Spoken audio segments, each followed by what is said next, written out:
తిరుపతి జిల్లా నారాయణవనం మండలం వీకేపాలెం ఆత్మహత్య కేసులో మిస్టరీ వీడింది. ఆన్లైన్ రమ్మీ బెట్టింగ్ 5గురి మృతికి కారణంగా పోలీసులు ప్రాథమిక నిర్ధారణకు వచ్చారు. ఈ కేసులో కాల్ డేటా కీలకంగా మారింది. మోహన్ ఫోన్ అన్లాక్ చేసేందుకు పోలీసులు ప్రయత్నిస్తున్నారు. అతడి మొబైల్ అన్లాక్ అయితే 5గురి మరణాలకు అసలు కారణం బయటకు వచ్చే అవకాశం ఉంది. ప్రాథమికంగా మాత్రం ఆన్లైన్ రమ్మీ బెట్టింగ్ కారణంగా నిందితుడు మోహన్ అప్పుల ఊబిలో కూరుకుపోయాడని పోలీసులు అనుమానిస్తున్నారు.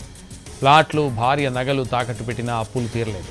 20 లక్షల చీటీలు తీసుకున్న పరిస్థితి అదుపులోకి రాకపోవడంతో దంపతుల మధ్య తరచూ గొడవలు జరిగేవని తెలుస్తోంది.